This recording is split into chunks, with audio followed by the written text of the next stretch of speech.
Amigos, seguimos en esta serie que hemos comenzado ya hace 2 semanas, esta es la tercera semana, viendo el mensaje de Gálatas, un mensaje basado profundamente en la salvación por gracia, exclusivamente por la obra de Cristo.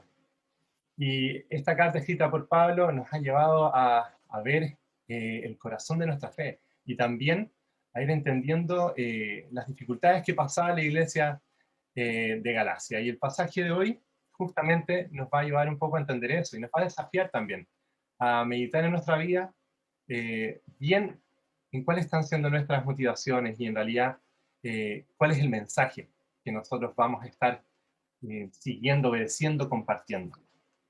Les invito a la lectura de hoy. Vamos a estar viendo Gálatas 1, versículos 11 al 24. Una lectura un poco más larga que los pasajes anteriores.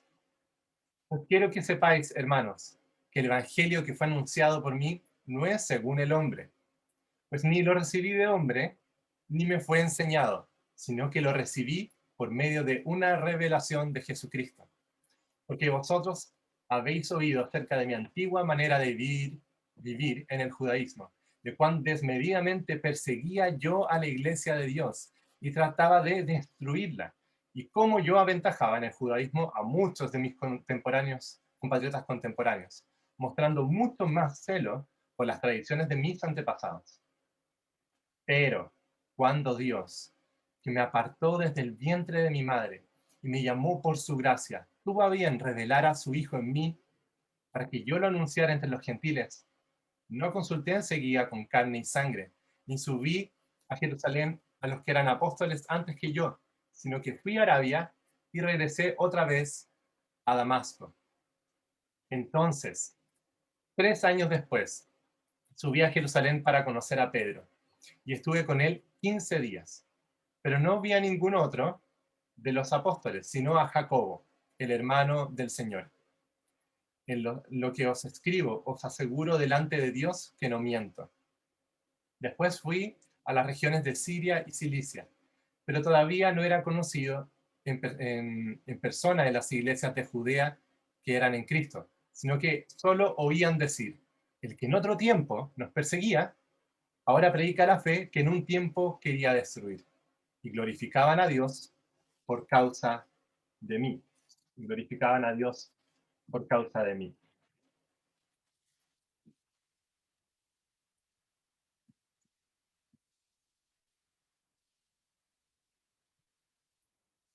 Bueno, amigos, estos dos versículos con los que comienza el pasaje de hoy nos hablan de que Pablo recibió una oposición grande, grande, una difamación por parte de algunas personas que estaban tratando de enseñar otro mensaje.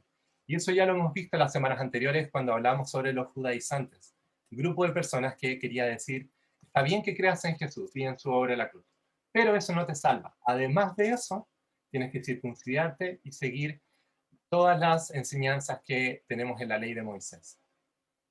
De esa manera, no haciendo efectiva la obra de Cristo y metiendo de alguna manera una cuña en la salvación solo por la gracia de Dios.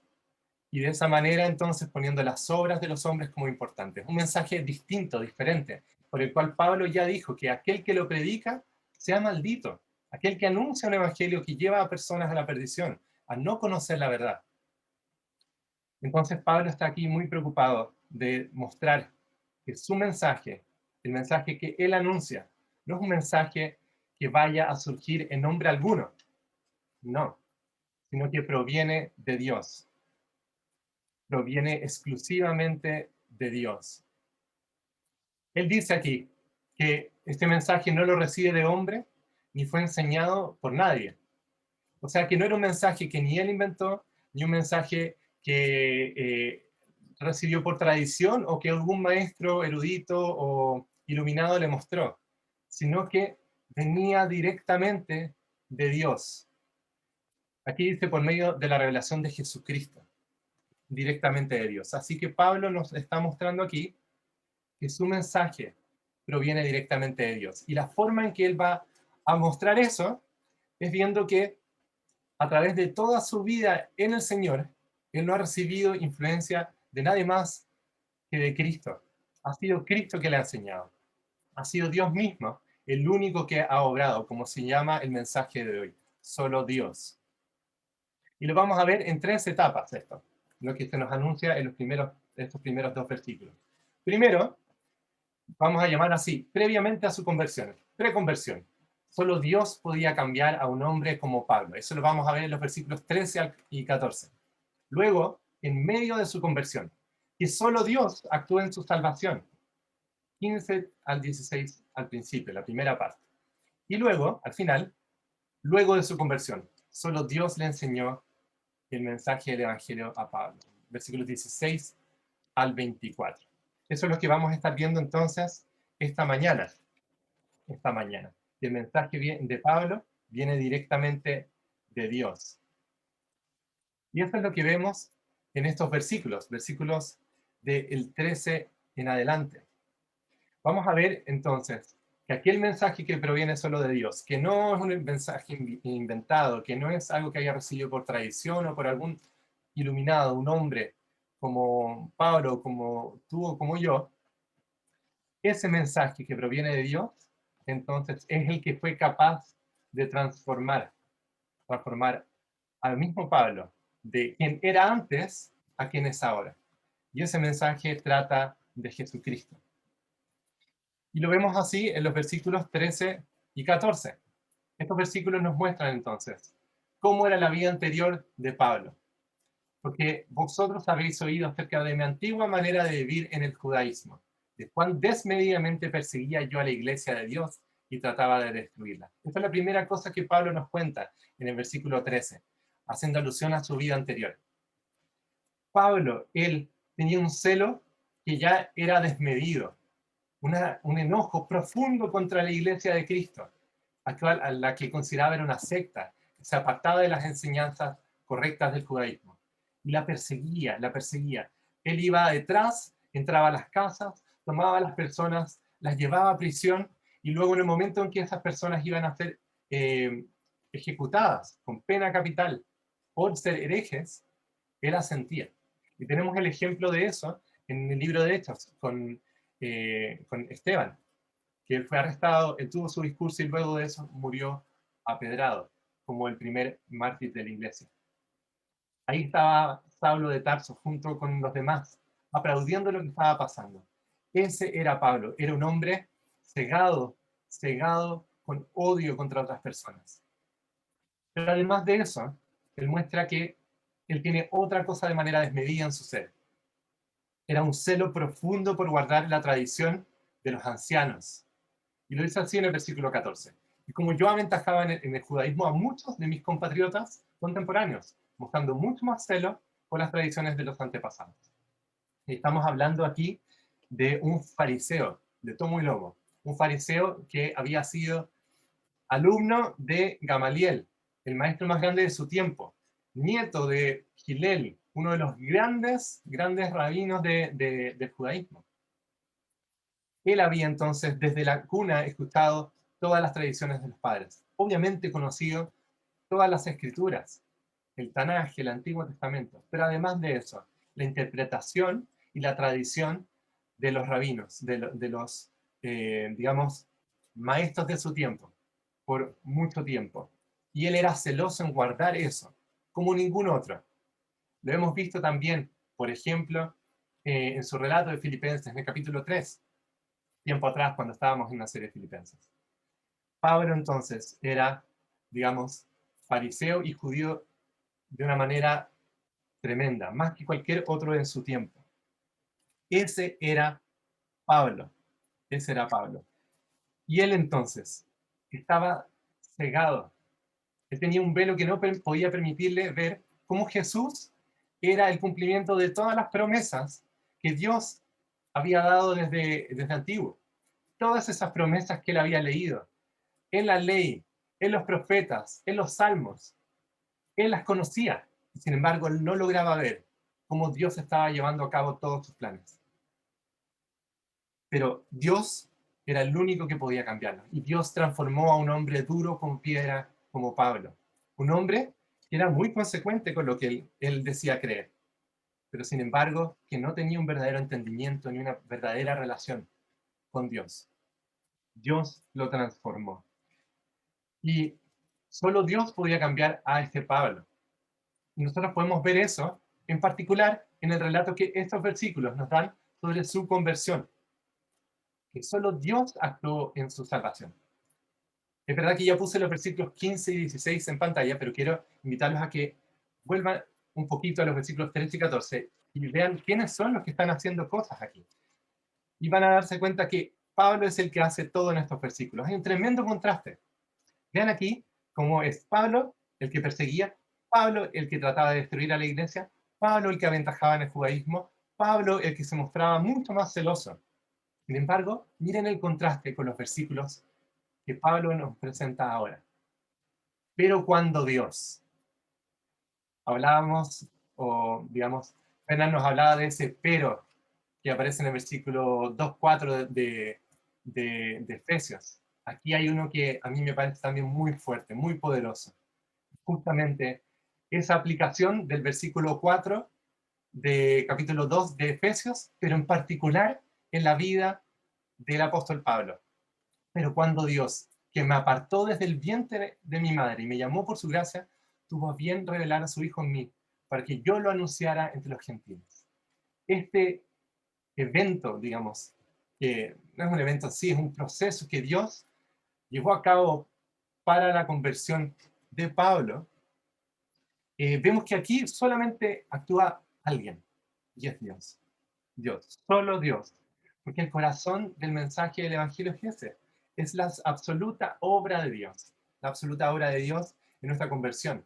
Algo que nosotros llamamos en teología monergismo. Solo Dios. Solo Dios. No es sinergismo, donde el hombre también coopera, sino que es Dios. Solo es Dios, el autor de nuestra salvación. Por lo tanto, podemos tener plena seguridad que es una obra completa, una obra perfecta, una obra consumada, la obra de Dios para nuestra salvación. Miren cómo entonces en estos versículos Dios es el que domina, Dios es el que está actuando y haciendo todas las acciones, todas las acciones. Dios es quien aparta, dice aquí, desde el vientre de su madre a Pablo. Dios lo apartó.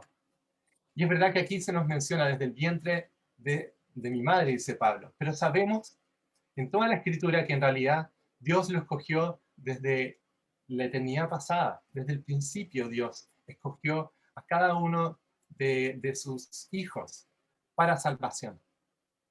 Y eso lo vemos aquí también, que Dios lo conocía, Dios lo llamó, Dios lo conocía, Dios lo transformó.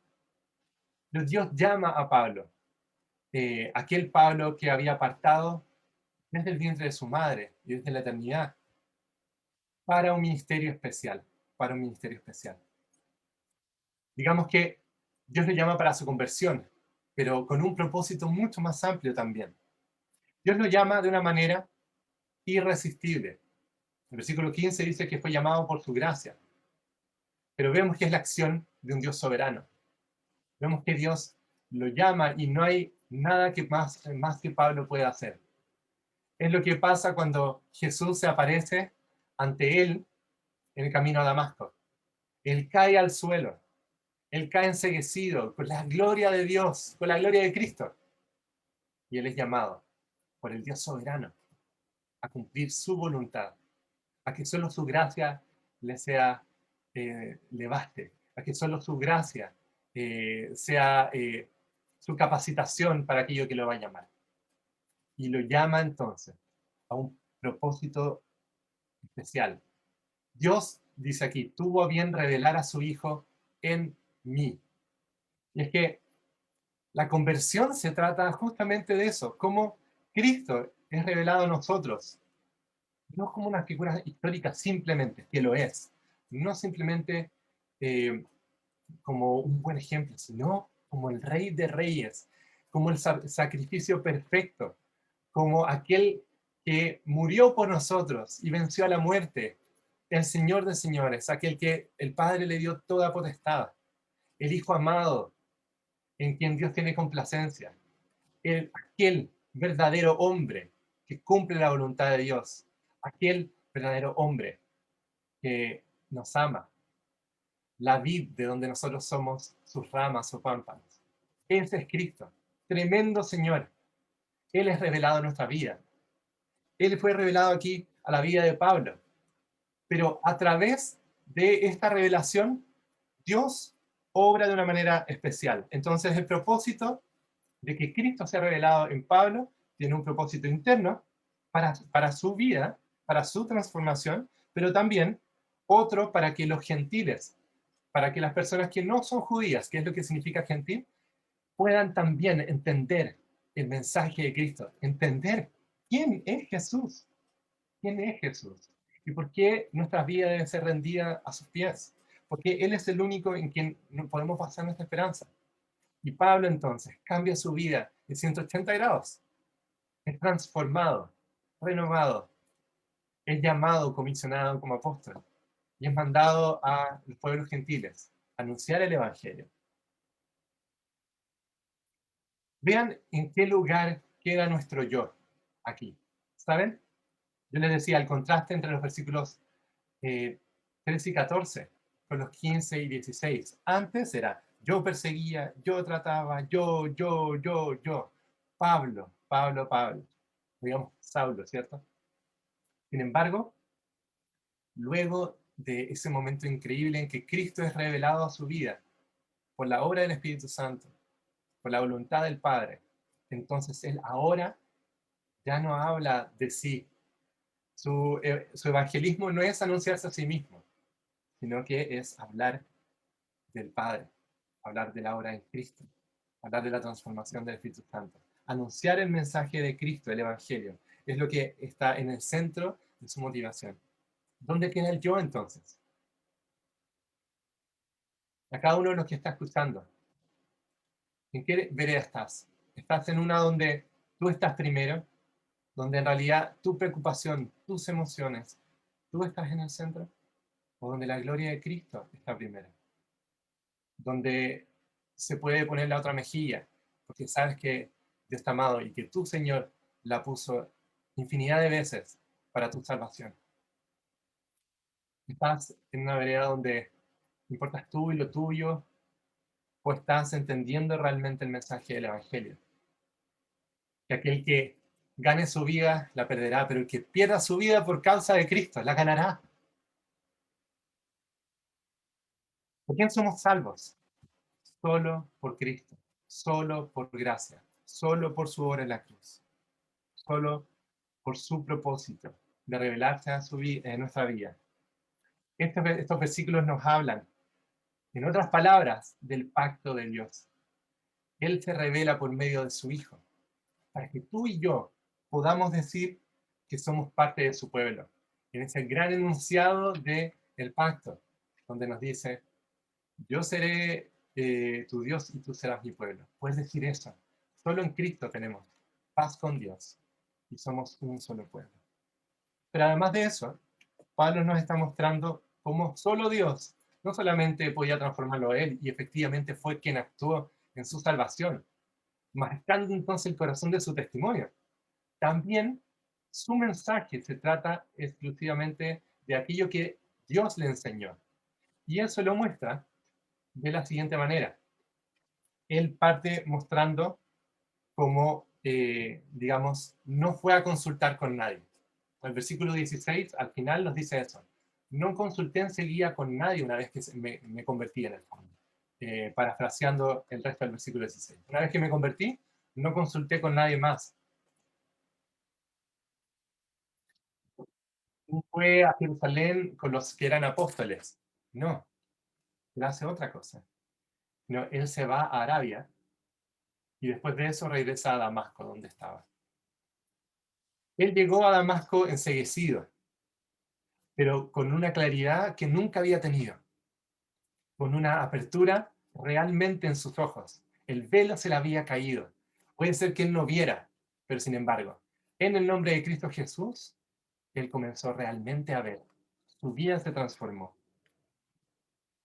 Y él entonces, un hombre que había estado ahí, escuchando al pie de Gamaliel, como él les decía, escuchando la tradición de los fariseos, conociendo probablemente muy bien la escritura.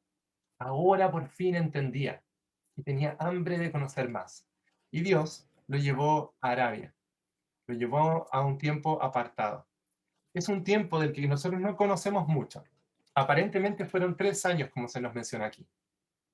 En estos 3 años, nosotros no sabemos en qué estuvo Pablo, eh, de manera en específico, pero sabemos que en este tiempo Dios estuvo trabajando con él. Dios estuvo mostrándole cómo él debía transformar su visión de un fariseo celoso a alguien que realmente tenía celo verdadero y en amor por Dios y por Jesucristo, digamos.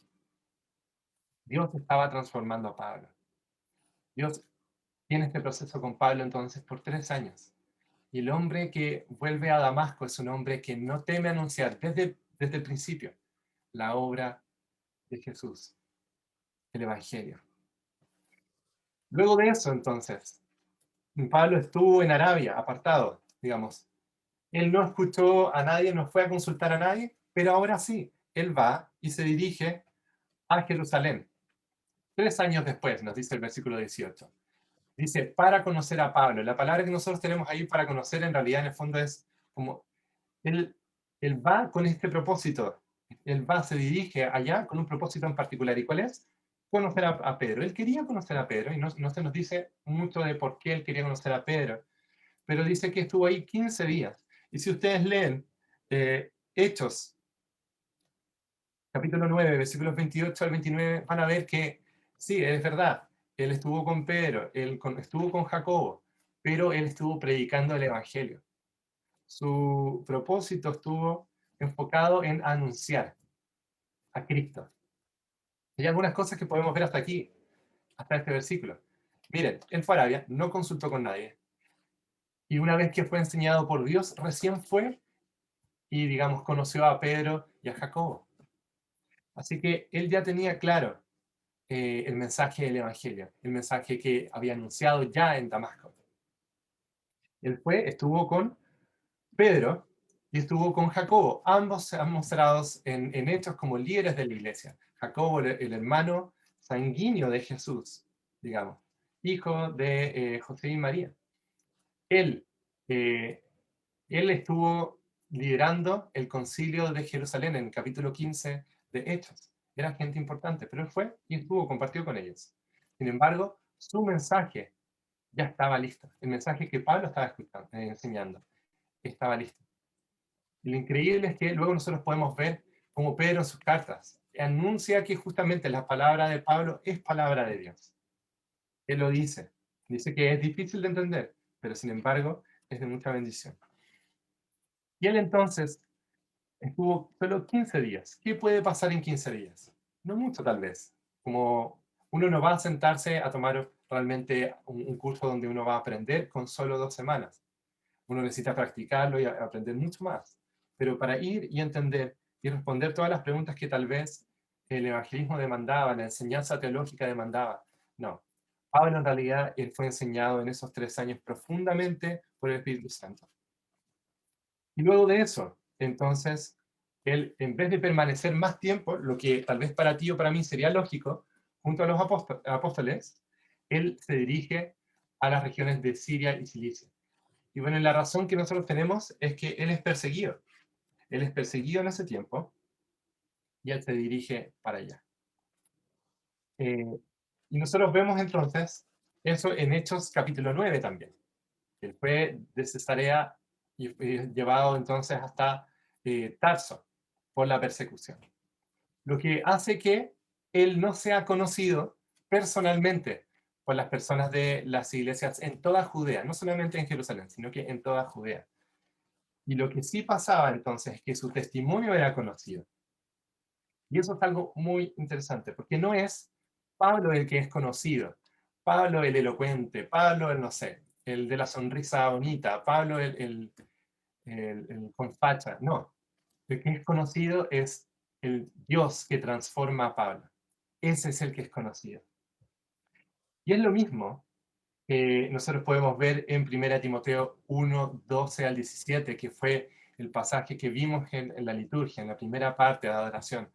Un mensaje donde Pablo cuenta su testimonio, donde Pablo muestra cómo es Dios que lo capacita y termina dando gloria a Dios. Porque el versículo 24 justamente nos muestra eso, que glorificaban a Dios por causa de él, por la obra de Dios, la transformación tremenda que Dios hizo en Pablo, aquel que era el primero de los pecadores según sí mismo. Pablo decía eso de él. Entonces, el que en otro tiempo perseguía a la iglesia, ¿ahora qué está haciendo? Ahora predica la fe que antes quería destruir. Y miren que la obra de Dios destruyó en él al pecado, destruyó en él a la muerte, lo revivió, lo transformó, lo regeneró, para que ahora él sea un siervo de Cristo, como vimos la semana pasada. Un siervo de Cristo que no vive para él, ni para agradar a los hombres, sino que para Cristo. Entonces, en otro tiempo nos perseguía, ahora predica la fe. Tremendo. Pablo, entonces, no es conocido tal vez en persona, pero la obra de Dios en él es conocida por todos. ¿Ven la diferencia? Él era tal vez el judío más grande de su tiempo. Él era donde estaba depositada tal vez la confianza de todos los maestros en tener uno que lo reemplazara más adelante, fuera el próximo maestro. Sin embargo, él dejó todos esos ritos, dejó toda esa tradición, dejó ese lugar de privilegio en su sociedad, porque ahora él entendía realmente lo que era la verdad. Él predica la fe, no una fe, sino la fe, la verdadera fe. Esa es la obra de Dios. Entonces hemos visto cómo el mensaje que Pablo predicaba realmente provenía de Dios, porque tanto en su testimonio de vida como en sus palabras, Dios es central en toda la obra. Él fue el único que podía transformar a Pablo. Él fue el único que podía obrar para su salvación y es el único que actúa. Y su mensaje proviene exclusivamente de él. ¿Por qué? Porque Dios tuvo a bien revelar a su Hijo Jesucristo en él. Así, él fue enseñado directamente por una revelación de Jesucristo. Y eso es la obra del Espíritu Santo transformando a Pablo. Pero, ¿qué podemos nosotros sacar de todo esto? Les quiero decir, amigos, el mensaje de Pablo, como toda la Biblia, realmente viene directamente de Dios. Es importante que tú y yo analicemos nuestra vida. Veamos, ¿hay algo aquí en mi posición que está mal? ¿Qué debería hacer yo entonces si veo algo en las Escrituras que a mí no me parece que bien? La Biblia nos dice que debemos llevar todo pensamiento cautivo a Cristo. Debemos decirle al Señor que nos arrepentimos de creer así y que queremos creer según su revelación. ¿Qué pasa si hay algo en nuestra vida? Algo en que nosotros estamos viviendo de una manera que es diferente a lo que el Señor nos dice en la Escritura. Y puede ser en una epístola, puede ser en Salmos, puede ser en cualquier parte de la Escritura donde se nos muestre cómo debemos vivir. ¿Qué vamos a hacer? ¿Vas a permanecer así? ¿Vas a quedarte de esa manera? ¿O vas a pedirle gracia al Señor para que te transforme, para que cambie eso? Para que ni tu carácter sea un impedimento para que otros honren a Cristo, ni tus palabras, ni las cosas que haces, los hechos que ya hiciste, sino que tú seas un hombre o una mujer transformado por Cristo, que vive para que el mensaje de tu vida sea el de Cristo. Lo que me lleva a la segunda pregunta. ¿Estás seguro, estás segura de que el mensaje o la fe que realmente estás viviendo viene directamente de Dios? ¿Estás seguro que lo que tú llamas tu fe, si pudieras tú anunciar tu fe, decir esto es lo que yo creo y esto es lo que yo vivo en el fondo, realmente tienen que ver con lo que está revelado por Dios? Y lo que puedo decir es, necesitas amar, anhelar como el ciervo al agua, la escritura, la Biblia, la palabra de Dios, que nos anuncia de Cristo. Y hacer un autoanálisis, pensar, ¿qué es lo que realmente, digamos, te motiva o te mueve o te hace levantarte cada día, te hace comprar algo, te hace decir una palabra en algún momento. ¿Qué es realmente lo que estás defendiendo con tu vida? Y eso me lleva a la tercera pregunta. El mensaje que está en tu boca, ¿a quién defiende? ¿A quién promueve? ¿Es como Pablo? Que no es un mensaje que lo defiende a él, sino que está preocupado de que el centro de su mensaje sea Jesucristo y solo la obra de Dios. Miren cómo termina este pasaje y glorificaban a Dios por causa de mí. ¿No es ese nuestro deseo? No quisiéramos que todas las personas también, además de nosotros, puedan conocer de esa manera al Señor. No como el Dios de Matías, de Juan, de Pablo, de quien sea que pueda estar escuchando, sino que el Dios verdadero, el Dios que transforma, el Dios que envió a su Hijo a morir en la cruz por nosotros. Ese Dios que puede transformar la vida de esa persona que tú conoces y que necesita escuchar. Pero muchas veces estamos más preocupados de levantar nuestro propio reino, de tener nuestros propios beneficios, de cuidar nuestra propia imagen. El Señor nos ayude, nos libre de eso. Podamos servir primeramente a Dios y únicamente a Dios para glorificarlo, para que más personas puedan conocerlo por medio de nosotros. Te invito a que oremos. Señor, te damos muchas gracias, Padre, por este tiempo de exposición de tu palabra, donde vemos, Señor, la obra de Cristo. Pedimos, Padre, que así como Pablo, nosotros podamos anunciar un mensaje que venga solamente de ti, que esté realmente anclado y enraizado en las Escrituras, en el mensaje del Evangelio de Cristo que está en ellas. Ayúdanos, Señor, a ser verdaderos embajadores tuyos, y no de nosotros mismos, no de un movimiento político, no de un ejercicio o de una filosofía, sino que, Señor, de ti, del único que puede dar vida. Ayúdanos también, Señor, a ser fieles cuando vemos a otros que necesitan escuchar. Transforma nuestro corazón, Señor, para que sea agradable en todo, Padre. Lo pedimos en el nombre de Jesús, en quien confiamos y a quien debemos todo. Amén.